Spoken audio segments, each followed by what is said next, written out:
Okay, so we're moving along into our next section. Tonight we're going to cover several things. The first one is the power over blindness and muteness. And again, as we go through here, we're getting close to being done with this sort of major section of the controversy of the king before we get to our next one.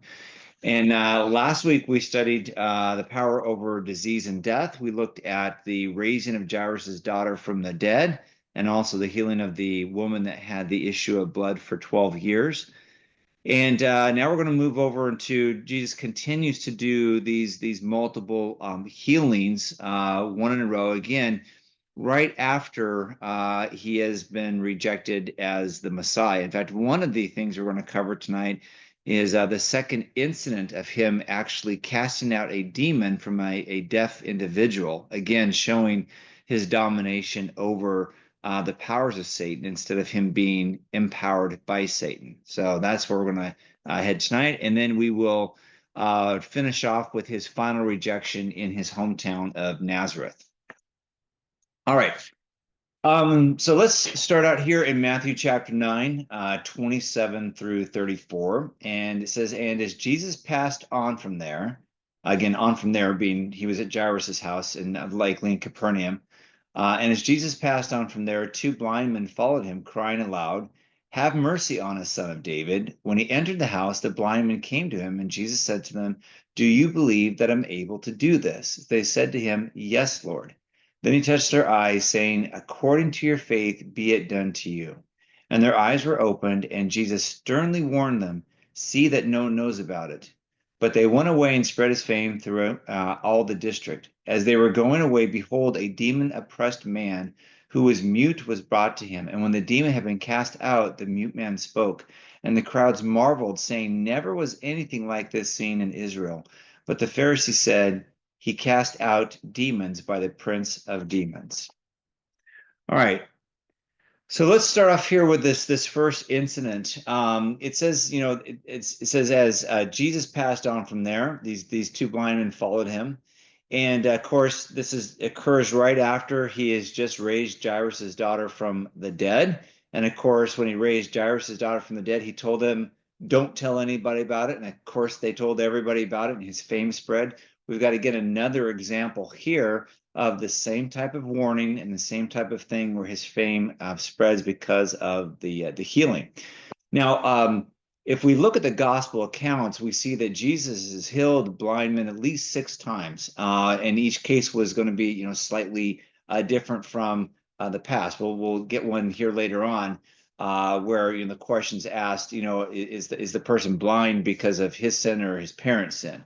But there's at least 6 people that he healed from blindness. Of course, those are the only ones that are recorded. I'm confident that there are many, many more people that were healed from blindness. It does say that the two men followed Jesus. Now, again, this is going to be a pretty difficult task for them. Certainly they had people there to help them, to maneuver through the crowds, to figure out where they were going. But for them to, being blind men, to really want to, go where Jesus was going to go, that is actually a sign of their determination. They're determined to follow him, even though they're blind, and they're determined even to go into the house. We don't know whose house it is, but to go into the house and ensure or cry out or beg for him to heal them. So again, it shows their determination, which really, again, is a demonstration of the faith of these two individuals. Now, something happens here again that is interesting, but it's also important because once we've again learned what happened at the unpardonable sin, we'll see kind of how Jesus' ministry changes. And here's an example of how this changes, right? The two men appeal to him based on his messianic title. They say, have mercy on us, son of David. Well, son of David is a messianic title. Now, when they call out to him to heal him on that, he doesn't react. He just continues to walk on. It's not until after he gets inside the house and he asks them a different question that he then heals them. So when they appeal to him to heal them on the basis of his messiahship, he doesn't do it. And the reason for that is that the Pharisees have rejected him as the Messiah. So people claiming or asking for him to do something on the basis of his messiahship, which has been rejected, is now not going to result in him performing that particular healing or that particular request. So it's really important to understand that you're going to see this going forward. But in this particular situation, it's not that Jesus is callous, that he just they're crying out to him. They're loud. They're yelling at him. It's the Greek there is pretty emphatic. They're making so much noise, and yet he doesn't even turn. He doesn't address them. He just continues to walk on, and then eventually winds up in a house. But it's not that he's being callous, it's that they are asking for him to do this miracle on the basis of his messiahship, which has already been rejected. Now, the other thing that you're going to see here is that he doesn't heal them immediately.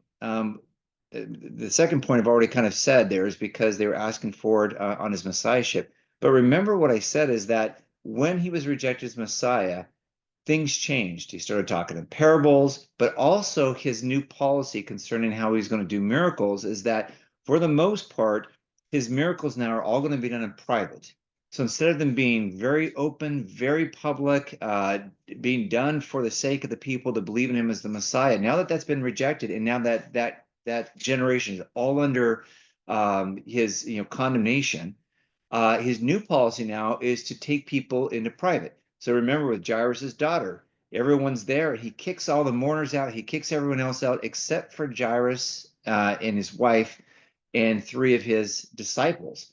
So he starts doing things now in private. And unless you understand that now the purpose isn't to authenticate his messiahship, that's already been done and that's already been rejected. That the new purpose of doing these miracles is for the benefit of the individual. There's got to be a personal need expressed. And he does it in private because now he's been rejected them as Messiah. So he's not doing them for the public, which is also, again, why he has the policy of telling them, don't tell a soul. And again, it seems really strange for him because, we think of, tell everybody about Jesus. Tell your friends, tell everybody about Jesus. And yet Jesus is telling them, don't say anything about what I've done. And that seems really, really odd unless you understand why he's doing that. And that's because he's been rejected and he no longer wants this to be broadcast out there. Because remember, part of the rejection, part of the condemnation, part of the judgment upon that generation was that they were going to be given eyes that didn't see and ears that didn't hear. And that's going to be a judgment on God. And so part of what Jesus is doing in order to help fulfill that particular condemnation and judgment upon that generation is he's now not going to be doing things in public, except for he told the Pharisees, the one thing that you will see, in other words, the big thing that you'll see that will prove on the Messiah is the sign of Jonah, which is the sign of the resurrection. But other than that, things are now going to be done in a very private manner. Now, hopefully that makes sense when you start encountering this throughout the gospel message, right? Randall? Yes, Michael. I'm sorry. Listen, can I talk to you? I have a question about what you're just now talking about, where Jesus told those guys that on Judgment Day, uh, uh, they will all be judged. I just wanted to talk to you about that maybe after class. Thank you. Sounds good.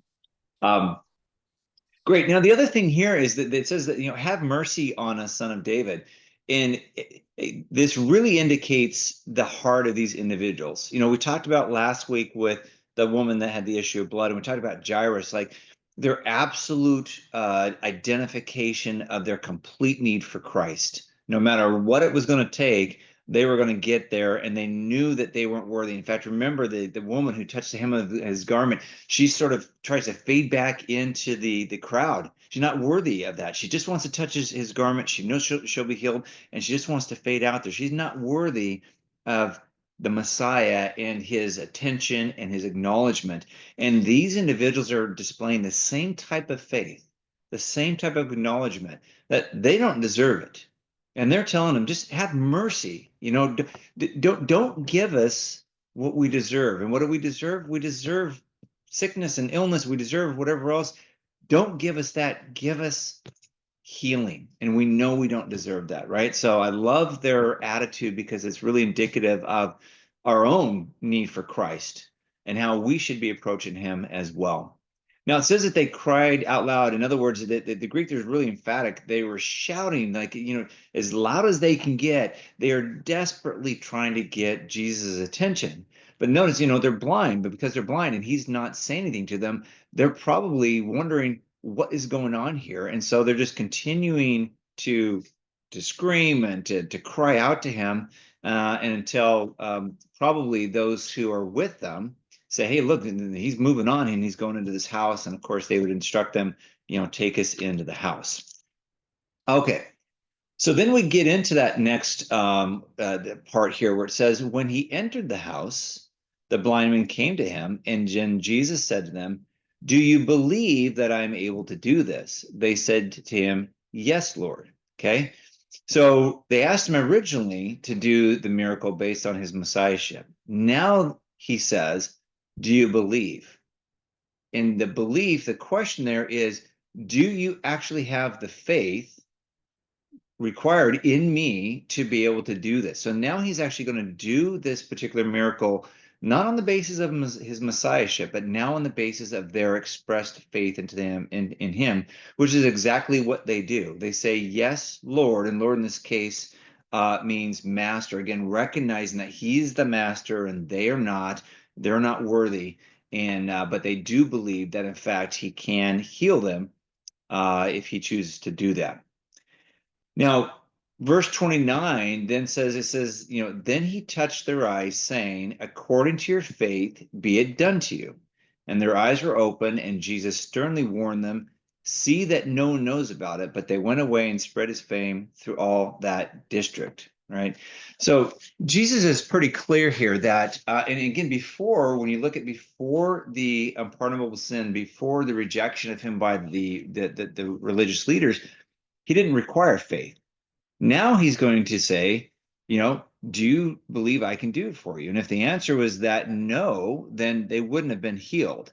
Now we're going to see the actual kind of counter to this when we see him when he goes to Nazareth, where they don't have faith. And because they don't have faith, he doesn't heal very many people there, right? So we're going to see this huge contrast between those that have faith and Jesus then being willing to perform that miracle and those that don't. And I'll kind of point out that comparison when we actually get to that particular area. So it's because of the faith that Jesus heals them. And again, it's, immediately their eyes were opened and they could see. And again, remember that Jesus sternly warns them, see that no one knows about it. So sternly, like this isn't just a request. This is a command by Jesus. It's very stern. I'd love to kind of hear his tone of voice when he said it, but in the Greek, it's very clear that he's given them explicit warning, do not do this. See that no one knows about it. Now, the interesting thing is that normally I'd say it's not a good thing to disobey Jesus, but we see this happen all the time where people that have been in contact with him, people that have had their lives completely and utterly changed by the Messiah, they can't help it. And even when the Messiah tells them, don't do this, don't tell anybody about what it is, they literally can't help but go out and do that. And that just shows their how the impact of Christ on their lives, the impact that he has when you go from being in a place of wretchedness, a place of complete dependency on him, and then going to being healed, being brought back from death to life, being given back this life that you've lost. And when Christ impacts an individual like that, it should be like that. Now, he's not telling us not to tell people. Like this restriction only was for when he was on earth during that time. But we should have the same type of response to Christ. Tell people about it. What has Christ done for you? What has he done for you? What has he taken you from? What has he taken you to? What has he saved you from? And that joy that these individuals have, that we continue to see, and the awe and the respect and the honor that they have for Christ and their devotion to him is just incredible. And they are examples of how we as individuals need to approach our relationship with Christ as well, and not forget where we have come from, because he has certainly saved us from something, and he saved us for something, he saved us to something. So as a result then of this miracle, the fame spreads. Now, um, you know, these two individuals didn't keep it silent, but it's also was clear to others. Anyone who knew these two men would have also known that there was a healing happen. But of course, the men, they don't keep it silent who did the healing. They tell everyone that it's Jesus. But again, we'll see this his spread fame his fame spread throughout the region. We saw that with Jairus's daughter, and we'll continue to see that as he does these miracles. Now, when we think about this, now again, these two men, just sort of an application here. When we see these two men, they're obviously suffering from, physical blindness. But many times in the scriptures, it actually uses blindness metaphorically, right?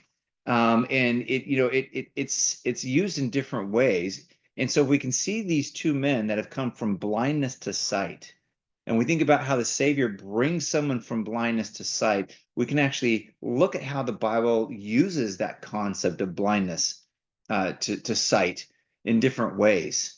And again, have an understanding of how we have ourselves been brought from blindness into light. Now, the first kind of main way that the scriptures use this concept of blindness is this picture of, spiritual ignorance or unbelief, right? Like in Isaiah 6:10, again, this is specifically related to Israel, but it says that God is going to make the heart of this people, being Israel, dull and their ears heavy and blind their eyes, lest they see with their eyes and hear with their ears and understand with their hearts and turn and be healed. In fact, Jesus actually said right after he was rejected as Messiah, he quoted this verse. And he quoted this verse as the reason for him now teaching in parables was because this generation was under judgment. And so what we see here is this idea of people being dull. They've got eyes, but they can't see. They got ears, but they can't hear.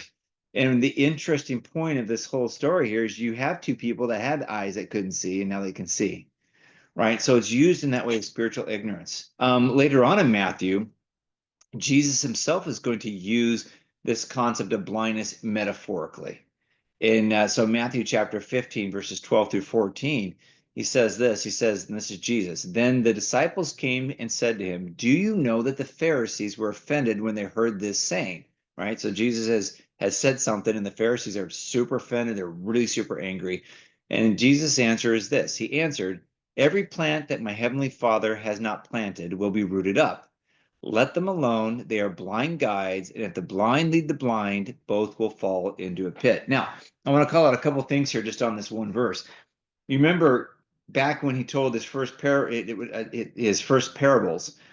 had the parable of the tares being sown into the wheat, and remember the servants came to the master and said, "Didn't you plant good wheat? And do you want us to go out there and sort of rip up the tares from the wheat?" And the master says, "No, no, no, just let them be there, and then at the end I'll send angels there and we'll separate the wheat from the tares." And that's exactly what Jesus is saying right here.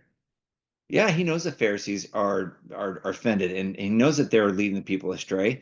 And he says, "Hey, look, if the Father has planted them, in other words, if they are individuals that have put their faith in Christ as the Messiah, they're not going to be rooted up, right? But anyone who isn't that, they will be rooted up at some times." And Jesus says, "Let them alone. They are blind guides, and because they're blind guides, if the blind leads the blind, they're both going to fall into a pit." And again, now we should think of that in judgment terms here, right? That these blind guides of Pharisees are going to lead the blind. And the blind in this case are those Israelites who have refused to accept Christ as Messiah. They will be led astray by the Pharisees. And of course, they're going to fall into a pit, which will be their judgment. Now, Paul in Romans continues on with this idea of the blindness, particularly in response to Israel. Romans chapter 11, verse 25, he says, "Lest you be wise in your own sight, I do not want you to be unaware of this mystery, brothers. A partial hardening, not a full, but a partial hardening has come upon Israel until the fullness of the Gentiles has come in," right? So it says, I don't want you to be wise in your own sight, right? This partial hiding or hardening or partial blinding of Israel to the spiritual reality of who Jesus is has come upon them. Now, we also do see this, idea of blindness being used in a different way, which is, the state of anyone who's an unbeliever. So not just in this case, we were talking about Israel a moment ago, but anyone who's an unbeliever prior to conversion is considered to be blind, right? And Jesus says in John chapter 3, again, he's talking to Nicodemus here, and he says, truly, truly, I say to you, unless one is born again, he cannot see the kingdom of God. He cannot see. There's no sight. So unless you are born again prior to unless you're born again, you don't have sight. You can't put your faith in Christ, and because of that, you're not going to see the kingdom of God. And of course, we're told later on that in fact the Satan has blinded unbelievers to the truth of God. Right? He's blinded them. So it's this unbelief prior to conversion. Now, Peter also warns us as believers about being blinded and sort of losing our spiritual vision. And so he gives us sort of admonishment and encouragement in 2 Peter 1, 5 through 9. I think this is really important for us because while the blindness of our sin has been removed, or the blindness of our need for Christ has been removed, if we're believers, we can still become blinded in our sanctification, our daily walk. And that's what Peter is talking about here. So, verse 5, he says this.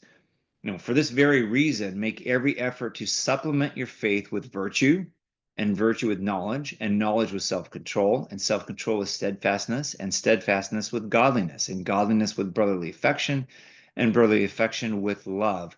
For if these qualities are yours and are increasing, they keep you from being ineffective or unfruitful in the knowledge of our Lord Jesus Christ. For whoever lacks these qualities is so nearsighted that he is blind, having forgotten that he was cleansed from his former sins. So, as we sort of look at this story here, I wanted to make sure, as believers today, Rich, I know you're here. What's the application? Well, the application for us is from a blindness perspective to continue to remain sighted, to continue to do that. And Peter tells us how to do it. These are things that are part of the Holy Spirit's work in our life. They're part of the outworking of the fruit of the Spirit in our life. And as we continue to supplement our faith with these types of things and allow the Holy Spirit to work, then it says we're becoming effective and fruitful in our knowledge of Christ. But when we don't allow the Holy Spirit to work in our life, when we don't allow sanctification to take control, to be part of that, he says we become blind, having forgotten that we've been cleansed from our former sins. In other words, we can start to act and think just like we did prior to salvation. We can become so blind to the Savior if we do not do that. So this idea of blindness, I think, is important for us to keep in mind.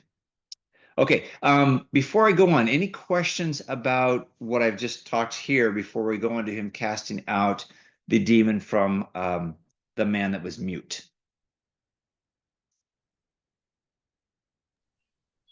You talked about the blind lady and the blind. I thought it was kind of funny that uh, these were two blind men following him, crying out and saying, so their faith at least allowed them to follow him Correct. and not go into that pit of hell, if you will, like you were saying. That I thought it was unique that two blind men could actually follow Christ. Well, and obviously, from a physical perspective, they likely had individuals there that were guiding them or something, or there's some way they could relate to their surroundings. But it does take, Mike, determination and a recognition of their need for Christ, and that determination is we're going to get there one way or another. So whether or not I had someone helping me, or whether or not I got to feel my way around and use my ears and listen, and however way they did it, there was a determination that they needed the Savior, and they were going to do what they needed to do to get there. And so it again just shows their absolute faith. Any other questions or comments before we go into the next miracle here?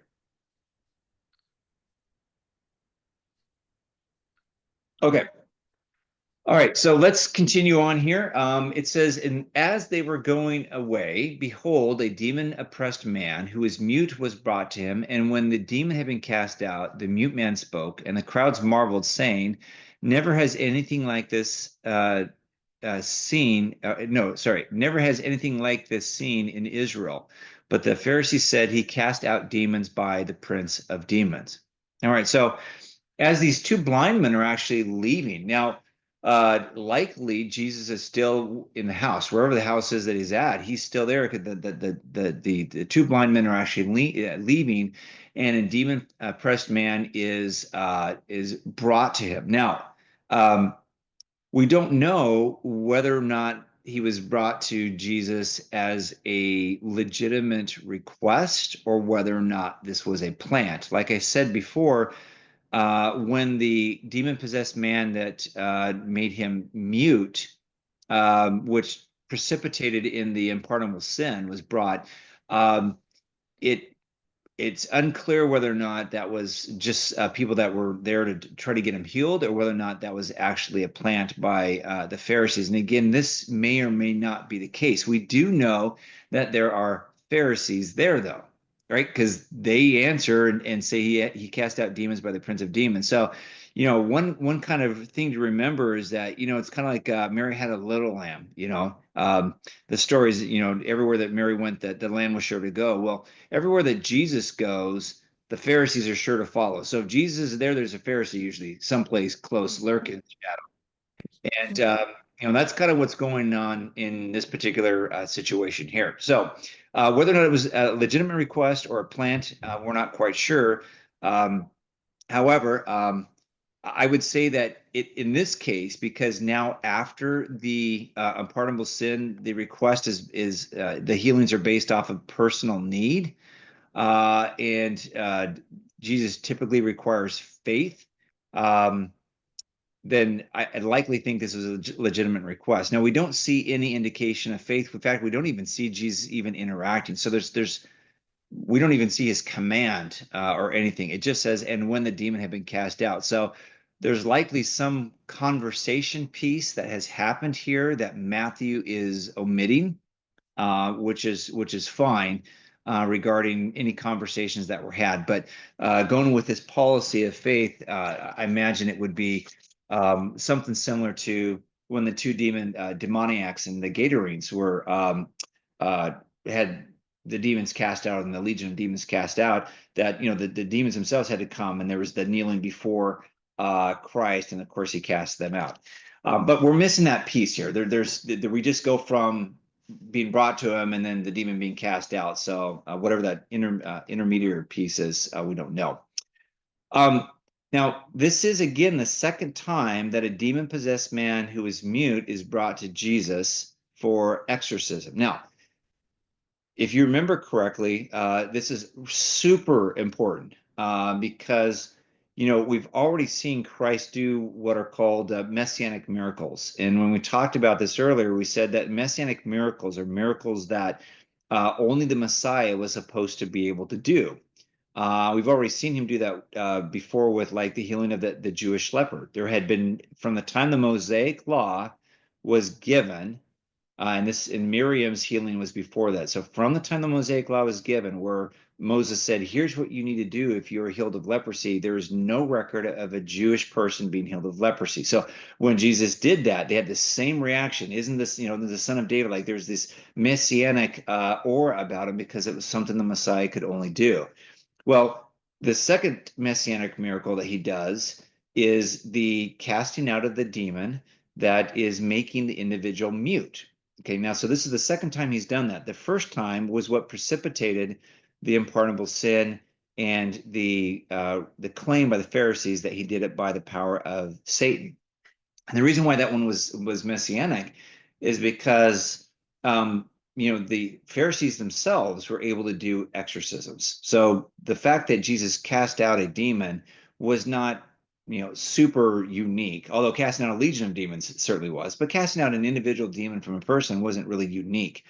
What made the reaction of the crowds so extreme to say, "Isn't this the son of David? Isn't this the Messiah?"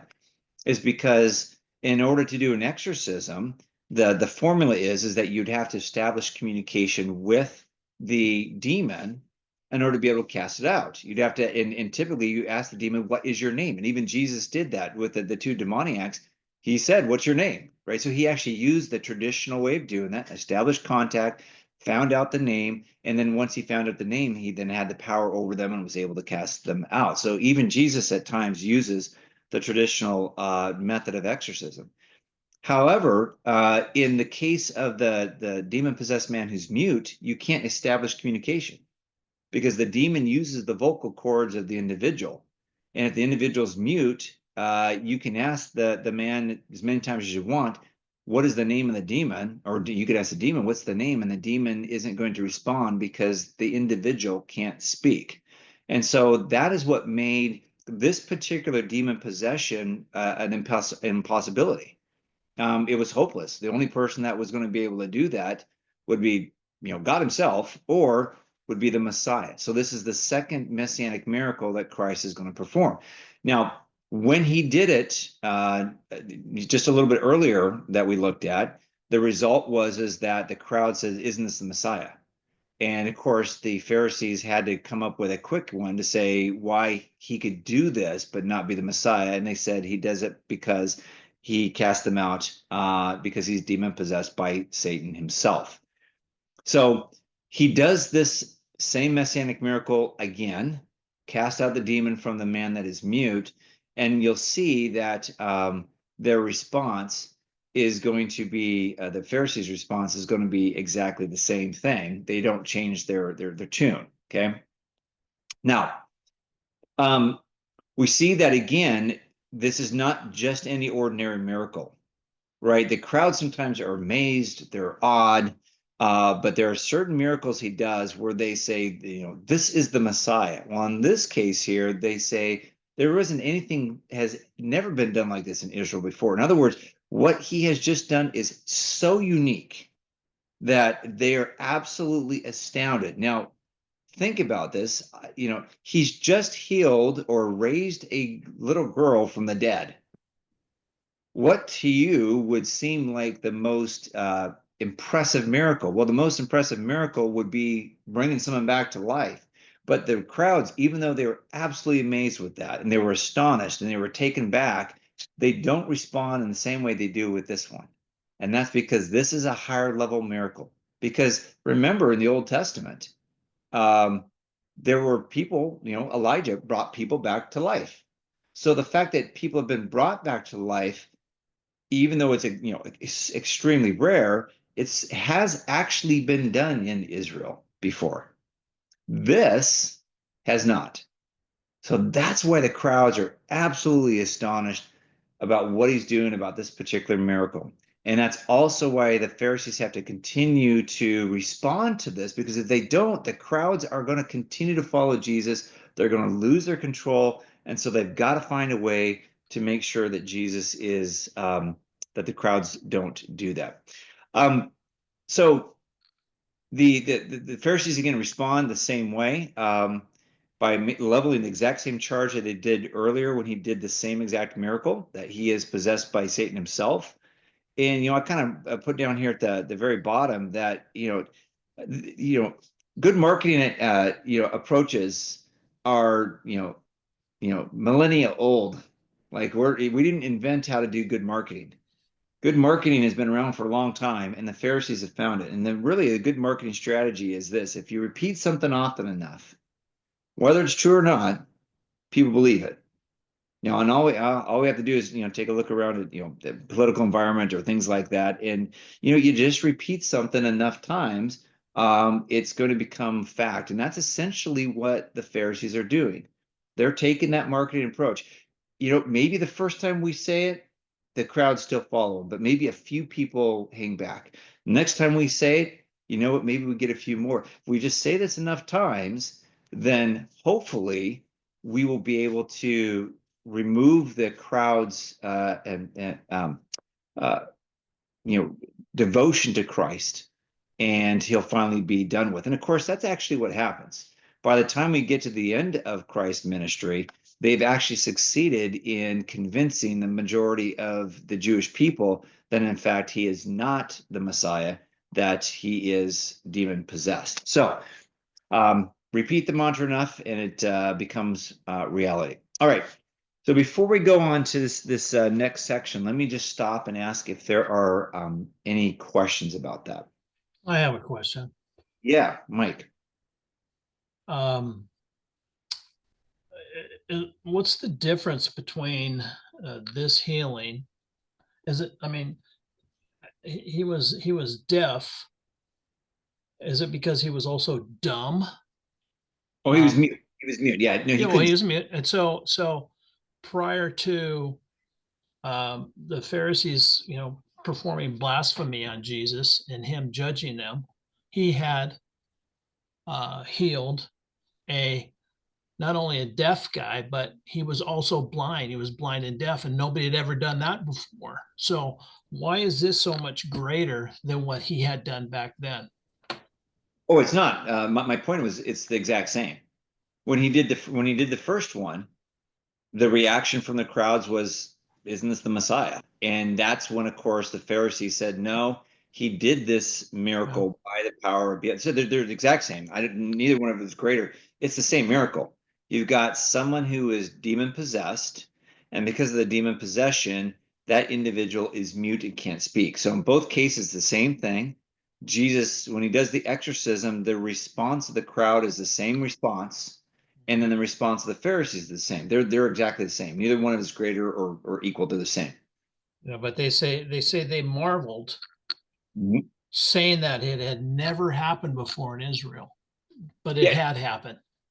yeah. And what we shouldn't say is that they are discounting or negating the prior miracle. What they're saying is like no one has ever done this before. Like this stuff that Jesus is doing has never been done. I mean, you could take a look at other things, other miracles that Christ has done, and you could look at different places in the, let's say, the Old Testament where you saw similar types of things occur, right?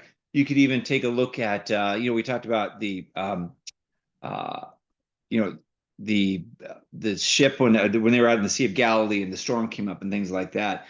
You can look back into, the Old Testament and see things like that. Like when Jonah was thrown overboard, you know that everything everyone was going to die, and of course they throw him overboard. Everything's just, goes quiet. You can see the same thing with like Moses and parting the Red Sea, where it's obviously God's holding the stuff up, and then as soon as Moses does it, boom, everything comes back down. So those types of things have been done. They're very rare. They're very infrequent. But what that means right there, it's not that Jesus hasn't done it, but no one other than Jesus has done it. Who is this guy taking to do things in Israel that has never been done before? Kendall, Richard. may I ask a question?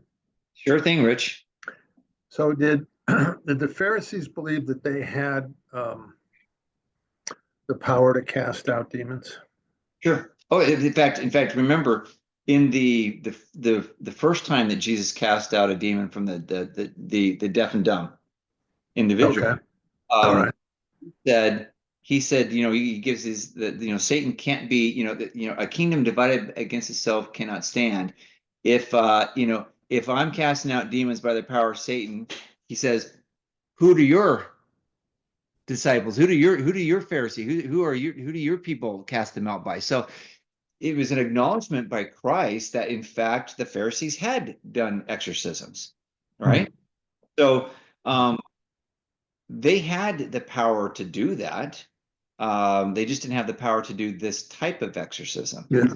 And remember when So, we talked about that before, they had certain things that had a very formulaic way of going about the exorcism. And if the demon possession they were dealing with didn't fit right into that box, then they weren't able to do it. And so that's what's amazing about this is like outside of the box exorcism. and I, and we can talk about this later, but when I think about when we read these accounts of demons and how demon possession and how they're described, um, I wonder, if like in today's culture, today's society, where you see people that are so many mentally ill, drug afflicted, people that have, mental illness. Are you talking Uh, about me? no, I'm not talking about you, and it's actually a serious question that, uh, um, uh, would that was I don't know what I'm trying to say. I don't want to take up too much time here on that comment, but it just seems that in today's world, I think there are still people like that in our culture or in the world, and is exorcism still happening? In terms of Yeah. demonic oppression, possession. There are definitely a demon possession is still a thing. And in fact, if you go to certain parts of the world, like I went to, I've been to Africa several times, and when you go there, in fact, I was at this really nice restaurant, and one of my last days there, and this was a place in Zimbabwe, and eating dinner, and they were there's some tribal dances and stuff, some really kind of cool stuff, pageantry going around that, and a gentleman came up to the table and he said, would you like me to something about not read your fortune, but it was something related to that. And I looked at him, and the pastor that was there, he looked at me and he goes, he's a witch doctor. And I was like, oh, I mean, he really was practicing. He would go to different tables and he'd pull out bones and different things, like really practicing. Like in certain areas, that is actually part of the DNA. And when I would talk to pastors and church people there, demonic possession is a very significant, real thing in those areas. Mm. Uh, and there's a a big part of the cultural past that relies on black magic and witchcraft and things like that as part of that. So around the world there are certainly areas that are more hotspots, but that doesn't mean it doesn't happen here. It's just there's an invitation in those areas to that, which can lead to possession more readily than what you might find here. And yes, there are exorcisms. I have one of my professors is actually he's one of the head. I mean, he's one of the experts on the occult, and Wow. actually participated in that before as well. So I have not personally, but yes, possession still happens, exorcism still happen. It's a real thing.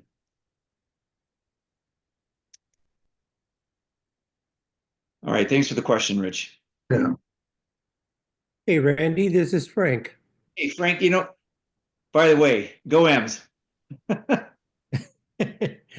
sorry I'm late. I went down to the church, or Barry and we went down to the church and we were looking for you, but thank you that I got a hold of Rich and he emailed me the link.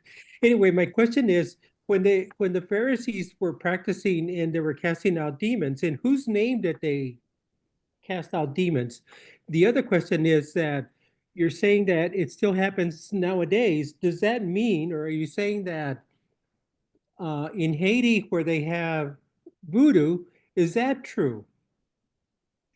Oh, yeah. So let me answer the first question first, which is, the Pharisees would use that formula where they would find out the name and everything else. But it was in the power of God.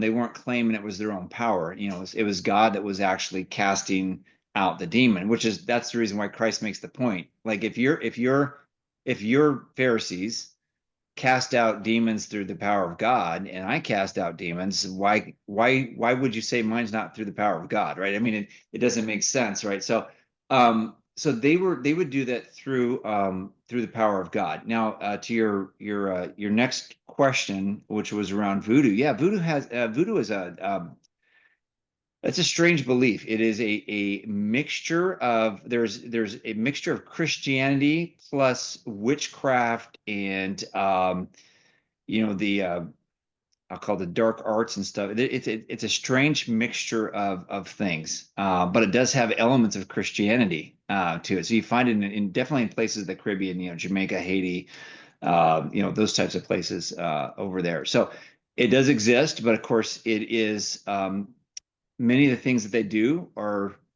invitational to Satan and his demons, and so it's something that we should be, obviously very careful about. Okay, thank Yeah. you. Yeah. Okay. Anything else before we go on to the next, the rejection of Jesus of Nazareth? Great question. I'll be going to the Dominican Republic come Sunday for 10 days. And so I'm going to watch out for those guys. Yeah, no, it's real stuff. I was, to be honest with you, I was a little caught off guard, and for the moment, I was like, what should I do? But obviously, the pastor was there, and he redirected the situation because he's obviously dealt with that quite a bit. So it was good to have. All right, let's go on to the final rejection of Jesus in Nazareth. So we are now on session kind of 31 of this subsection that we have here. And this account happens in both Matthew and Mark. I'm going to use Mark's because, again, Mark is more detailed, and Mark has been more detailed. In the last few sessions that we've had, it's Mark that provides more detail than Matthew. Typically, Matthew it provides a lot more detail, but in this case, Mark is it. So I'm going to use Mark, but I'll read both. Sorry, I won't read both. I'll just bring in Matthew when it's applicable.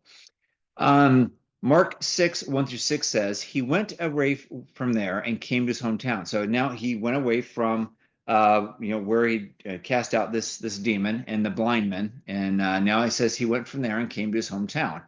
And his disciples followed him. And on the Sabbath, he began to teach in the synagogue. And many who heard him were astonished, saying, where did this man get these things? What is the wisdom given to him? How are such mighty works done by his hands? Is not this the carpenter, the son of Mary, and brother of James, and Joseph, and Judas, and Simon? And are not his sisters here with us? And they took offense at him. And Jesus said to them, a prophet is not without honor except in his hometown and among his relatives and in his own household. And he could do no mighty work there except that he laid his hands on a few sick people and healed them. And he marveled because of their unbelief. All right. So basically, Jesus is going to leave. Very likely, Capernaum is where the two blind men were healed and where the demoniac was brought to him.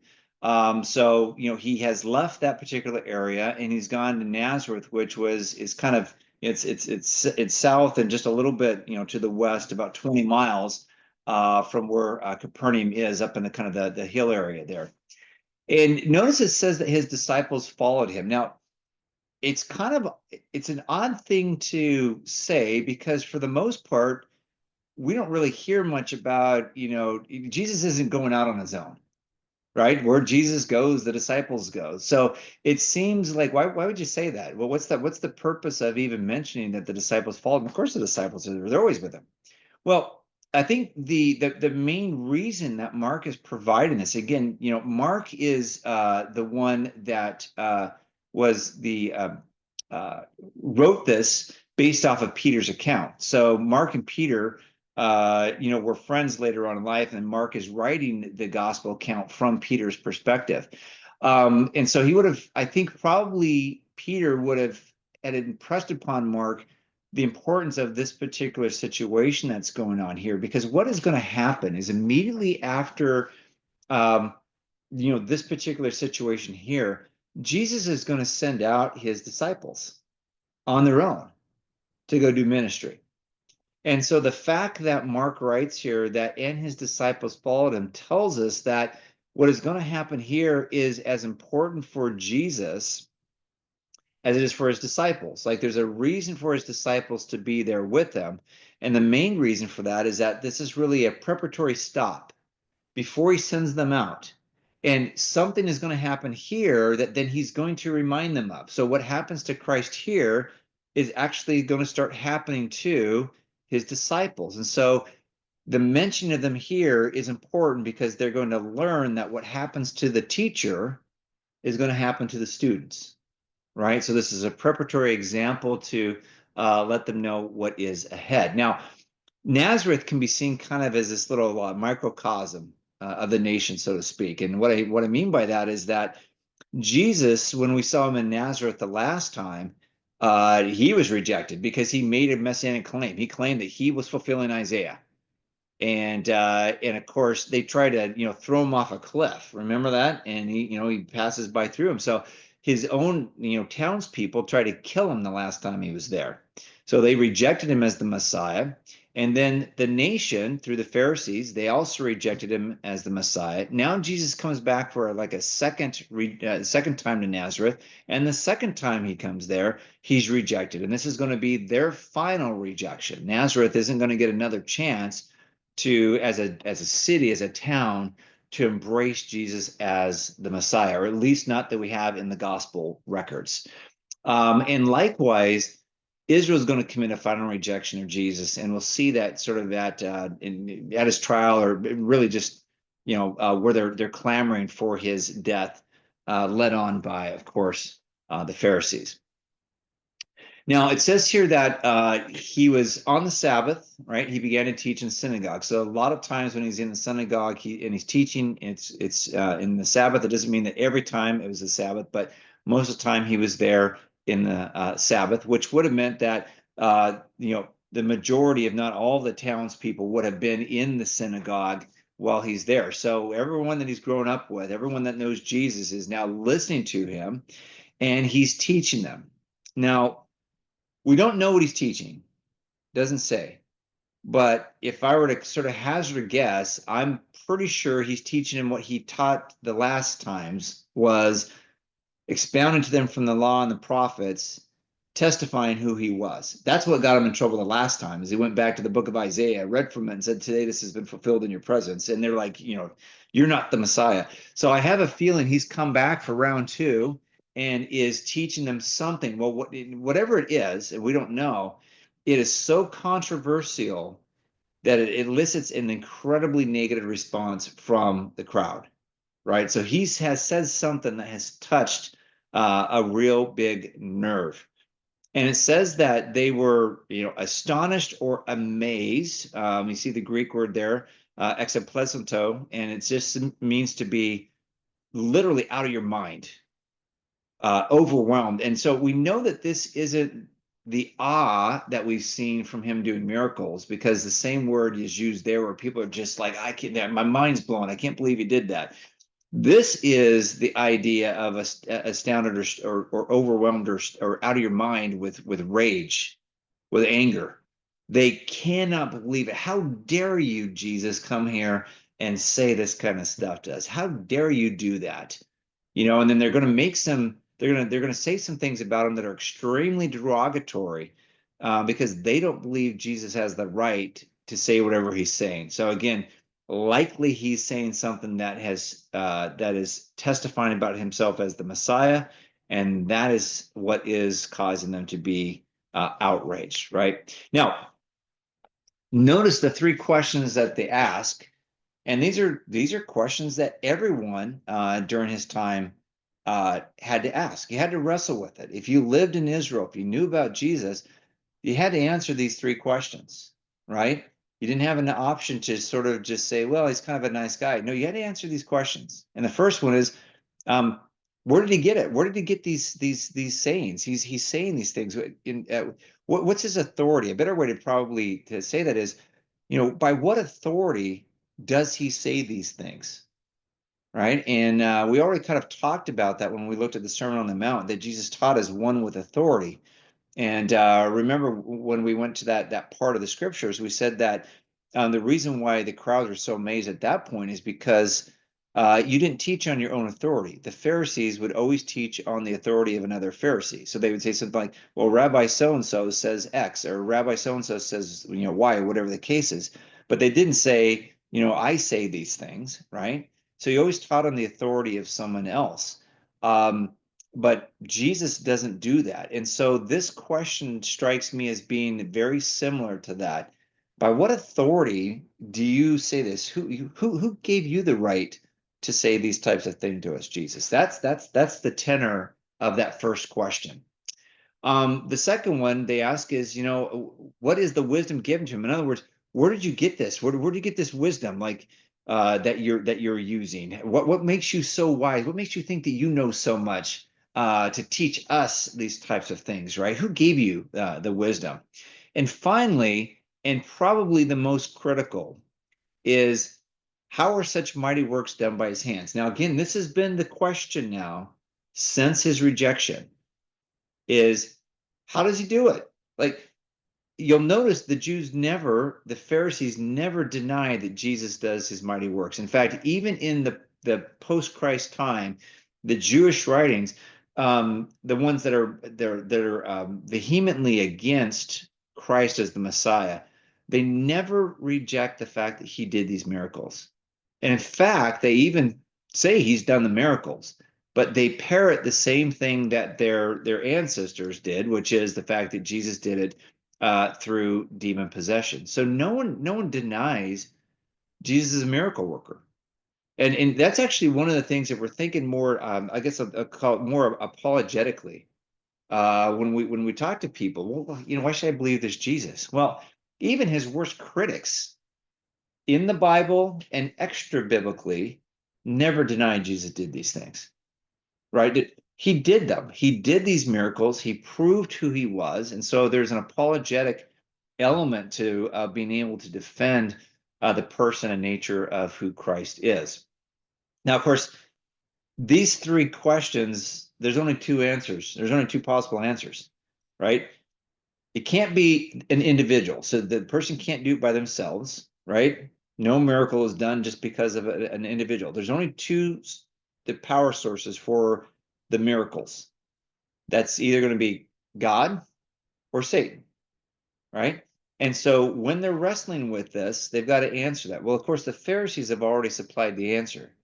They've denied it's God, and they've said he's doing it because of the power of Satan. All right. Now, they try to sort of defend their position by not denying his wisdom or not denying his works, but by doing what's called an ad hominem attack. So in philosophy, there's a logical fallacy called ad hominem, which means that instead of attacking the position, you attack the person. Well, you're just stupid. I shouldn't, I don't have to listen because you're stupid. Like, calling someone a name is an ad hominem attack, or that can't be true because you're part of this group over here, as if being part of a group means that should take away from the legitimacy of whatever the argument is. So an ad hominem attack is where you attack the person and not the issue. And that's what they do. They take an ad hominem attack here to try to destroy Jesus and his character as a way of dealing with what he's saying and not wanting to listen to him. So what they say here is they say this. They say, is not this the carpenter, the son of Mary, and brother of James and Joseph and Judas and Simon? And are not his sisters here with us? And they took offense at him. So this may look less derogatory in English, but I'm telling you, from the Greek and from what Jesus would have heard, this was really very derogatory. All right. So the first question is, isn't this the carpenter, right? The implication here is that he's just a common laborer like everyone else. So in other words, what do you think so highly of yourself? What makes you better than us? You're not better than us, right? You're just a common carpenter, right? You're not a king. You're not a Pharisee. You're not a scribe. You're not this type of thing. You're just a common, put your hand in the ground, build some stuff with wood type of thing. You're just a common laborer. So, that was kind of their first thing, is like, you're nothing. Like, the Messiah is this. You're nothing but just a woodworker, right? That's their first thing, is to try to say you can't be the Messiah, right? Now, the Greek word in there that they use for carpenter is a tekton, and that Greek word usually means a woodworker. But in Israel, it also could have meant a stonemason who'd work in bricks and stone and things like that. So it's likely that Christ actually was, not just a woodworker, but that he actually probably was proficient in many of those types of things, masonry, woodworking, and things like that. A lot of the houses in Israel during that time, they would have a foundation and base of rocks and stone, and then mud and plaster, and then you would start to do sort of the walls and the roofs and things like that in wood. So likely he was skilled in doing that. It's also very, very possible that he made furniture, that he was a woodworker that would make furniture. So the Greek word there doesn't necessarily have to mean only woodworker. Was Uh, there any was there any social status or lack of social status with being a woodworker or masoner or any of those things? it would be more like it's blue collar. I mean, if you think about it, like in terms of what we might understand, it's blue collar. White collar is going to be Pharisees and the Sadducees and lawyers and any kind of royalty or government officials. So this is definitely blue collar. This is you bring your lunch pail to work, and it's hard, very hot, very hard work. So the fact that sometimes you see this little puny Jesus depicted in pictures and stuff like that, I can almost guarantee he might have been small, but I can guarantee you he probably outdo any of us in what he could lift and what he could do, just because the fact that it required you didn't survive long if you weren't able to do manual labor out there, and so likely he was in a blue collar. Now, um, Fruchtenbaum actually quotes an individual that provides a lot of background on the Jewish society at that time. And here's what he says. He says Finzi, which is the guy he's quoting here, points out that during Yeshua, that's Jesus's youth and early adulthood, several massive building projects were available for the family to work on. He, that being Finzi, is reasonably confident that these projects necessitated the help of skilled carpenters, which meant that Jesus and his extended family could easily have worked in Sepphoris, Tiberias, and other Galilean cities, and even Jerusalem. If this is indeed correct, he would not have necessarily experienced economic hardships until he began his ministry. So we don't know exactly what he worked on, but he was a carpenter, and because there were many large building projects going on at the time, likely he was engaged as a carpenter in building some of these cities that he's been into, or these walls or other structures that are part of these towns. So that also means that he might have also had a fairly significant network of people that you'd have to have in that type of a role. Now, the second thing, though, so the first thing is the derogatory term is they're just going to call him a carpenter. You're nothing. The Messiah is something, and you're nothing. The second thing, though, is they use the phrase Mary's son. Now, Mary's son is derogatory because a man was never described as his mother's son in Jewish usage. Even if she was a widow where the husband was died. In this case, likely Joseph was dead. The only time it's used there, and we have a few instances on the screen there of where it was used as an insult. So to call, your Mary's son was really a derogatory term. And so they're not just saying identifying who his mother was. They're literally trying to be crass and derogatory term to him and hurl insults at him as a way of diminishing who he is, right? As a way of throwing insults at him. That's why I asked the question I did, because of the reference to the carpenters. Is he not the carpenter, the son of Mary? It sounds like an insult.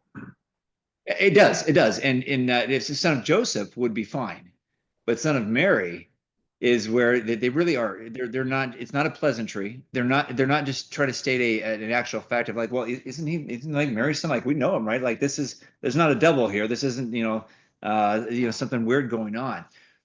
This next thing though that they say is that whole thing about Mary. So you've got two kind of really derogatory terms that they're using towards Christ to diminish his character and who he is.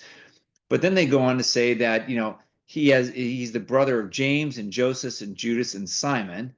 and he has sisters. So we know that he's got at least 6 siblings. So Mary had at least 7 kids, Jesus and 4 sons and at least 2 daughters. We don't know because sisters is plural, so there may have been more than 2 sisters. We don't know. But these are his actual brothers or half brothers and sisters, right? Now, contrary to Catholic doctrine, these aren't his cousins. And the reason why we know that is because it's referencing Mary, which is his mother, and saying these are his brothers. If the reference was to some sort of a distant cousin or something like that, that would not have been the way that it was stated. But because it's using Mary, and that is a nuclear family reference, those brothers and sisters are also part of Jesus's nuclear family, right? Now, we do know a few things, though. We know that at least 2 of Jesus' siblings become believers and are very prominent in the church going forward. We do know that James, his brother, and this isn't Peter, James, and John. This is James, the brother of Jesus, not James, the brother of John. So don't get that confused. James, Jesus' brother, became the leader of the early church. He was the leader of the church of Jerusalem. He was the head honcho, right? And he had to oversee the Jerusalem council in Acts chapter 15. He's also the apostle who authored the epistle of James. So one of his brothers became the leader of the church and also wrote the book of James. Judas, or Jude, is his other brother, and he was the author of the Epistle of Jude. Now, again, Judas is not Judas Iscariot. Judas was actually a fairly common term from Judah. In fact, even Jesus has Yeshua is a derivation of that. So this Judas is not Judas Iscariot, but this is Judas, the brother of Christ, and he wrote the Epistle of Jude. And we don't know anything else about Joseph or Simon or his sisters, whether or not they came to believe. We do know at this point, when Jesus is in Nazareth, we do know his brothers, none of his siblings, or at least we know his brothers are not believers. We don't know about his sisters, but we know his brothers aren't believers. Okay, at this particular point, right? Now, the reason why Joseph isn't mentioned is likely, as scholars think, is because by this time Joseph is already dead, which is also why Joseph doesn't appear at the crucifixion. Jesus has to give Mary to John instead of commending her into Joseph's care, obviously, because he's probably likely dead. All right. Now let's go into the next part here. So they hurl these slurs and these derogatory terms at him, and it says, and they took offense, right? So they're clearly not they're not enjoying this. They're very offended at what Christ has said. And then Jesus responds and he says this: a prophet is not without honor except in his hometown and among his relatives and in his own household. Now, very interesting here that a prophet is not without honor. So a prophet has honor. And when the prophets would go around Israel, they would find honor. What he's saying here, though, is that a prophet's honored except in his hometown, because in his hometown, everyone knows him. He's the kid they grew up with. He's the kid that they threw rocks with and everything else. He's the kid that they know, before he was called to be a prophet, was doing things he shouldn't be doing, right? They know him because they're the hometown people, right? So prophet doesn't have any honor in his hometown or among his relatives or in his own household. Now, what's interesting here is that when Christ says this, all 3 of these are true. His hometown of Nazareth has rejected him and doesn't give him honor, but also his relatives and his own household at this point do not believe in him. In fact, his brothers chide him later on and tell him to go up to Jerusalem, right? We'll get that in a little bit. But at this point, Jesus is saying, look, a prophet only has honor outside of his hometown and not with his relatives and his household, because it's too familiar, right? Imagine growing up with the Messiah, the perfect one. You're just too familiar with him. In fact, I imagine his brothers treated Jesus or thought of Jesus very much like Joseph's brothers back in the Old Testament. Like, oh, Mr. Perfect, here comes Mr. Perfect. Here's the guy who never does anything wrong. Here's the guy that mom never yells at. Here's the guy that never has to, never, gets disciplined or, whatever the case is. Here comes Jesus. So they've grown up, they're familiar. There's a little bit, familiarity breeds contempt. There's that old saying, right? The more familiar you are with people, the more contempt you can have for them. And that's exactly what Jesus is saying right here. Now, it does say, that they were, that they took offense, right? They couldn't believe that and that shouldn't say Misasa, that should say Messiah. They took offense at him, and it comes from the Greek word scandalizomai, which is where we get the word scandal from. It means that to cause to stumble or to repel someone away, right? And so these people they took offense, scandalizomai, at Jesus. He caused them to stumble, to be repelled. Now, I want you to keep in mind here what Paul will later say about the Jewish people, because Nazareth is a microcosm of Israel as a whole. Look what Paul says in Romans chapter 9. He says, "What shall we say then? That Gentiles who did not pursue righteousness have attained it? That is, a righteousness is by faith. But that Israel, who pursued a law that would lead to righteousness, did not succeed in reaching that law? Why? Because they did not pursue it by faith, but as it were based on works. They've stumbled over guess what? They have scandalizomai. They've stumbled over the stumbling stone.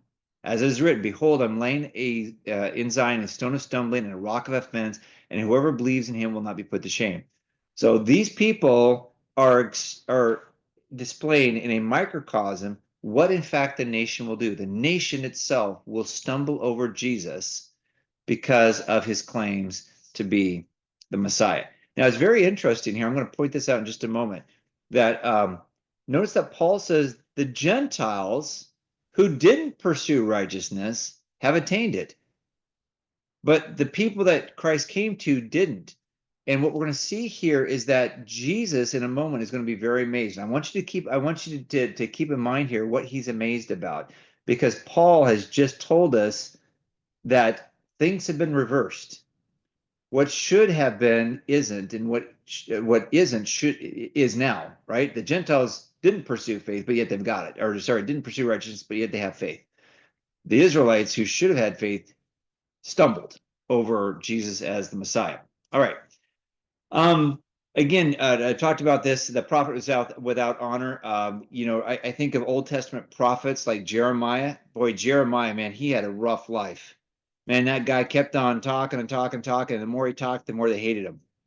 Right. And so Jeremiah is a really good example of where I think Christ is probably, at least referring back, thinking of Jeremiah. He's probably thinking of some of the other prophets, but I think Jeremiah probably is in the forefront of his mind when he's putting out this statement here, because it exemplifies what happens to prophets. All right. Now, verse 5 and 6 here, it says, "And he could do no mighty work there, except that he laid his hands on a few sick people and healed them. And he marveled because of their unbelief." Now, just wrapping this up here, because we need to be done. Remember that the requirement for Jesus to do miracles after his rejection was faith, right? Personal need and faith. So it says that Jesus could do no mighty work there. Now, it's not because he couldn't. Obviously, he can do anything. He has the power to do it. He could absolutely have healed everybody he wanted to. But when it says he could do no mighty work there, we should actually think of that as he wouldn't do any mighty work there because, right, of their unbelief. Jesus is only going to heal a few individuals, and those few individuals are the few people within Nazareth that actually recognize him as the Messiah. So when they come to him in faith, he's able to heal them. But because the majority of the town now is in an uproar and does not accept him as the Messiah, he's not going to do any works. If you don't come to him in faith, you don't recognize who he is, then he's not doing the healing.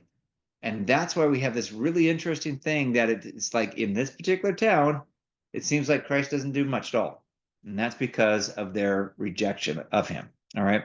Now, let me just end this here. It says, Jesus was amazed, astonished at their unbelief.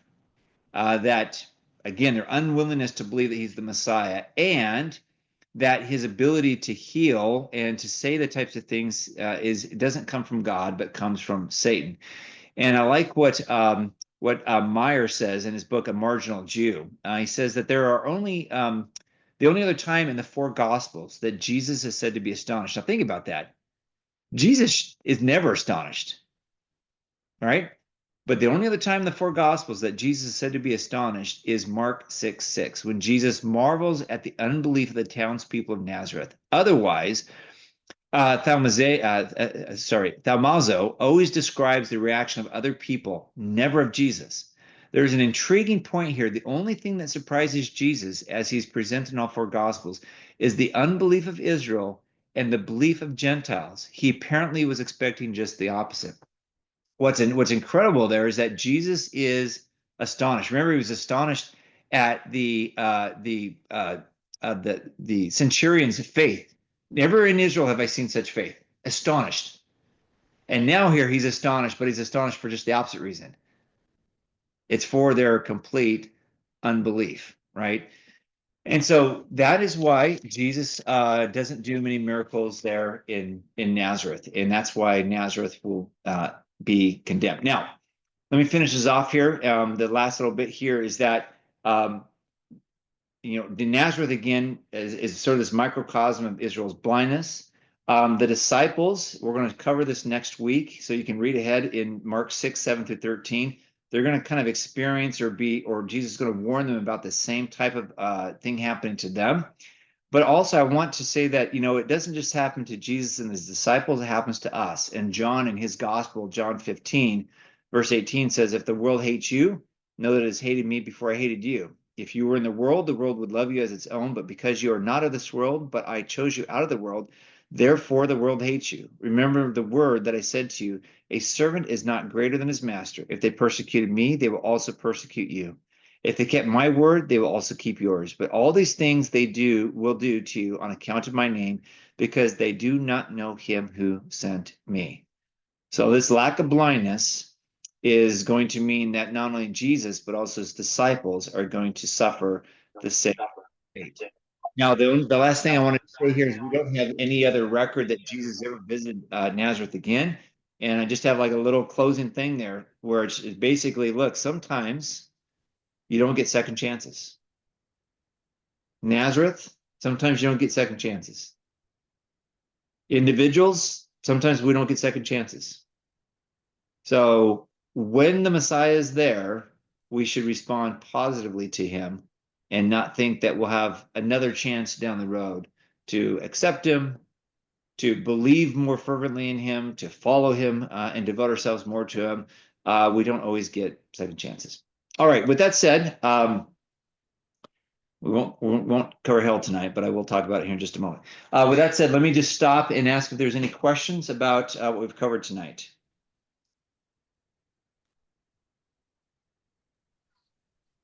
Okay.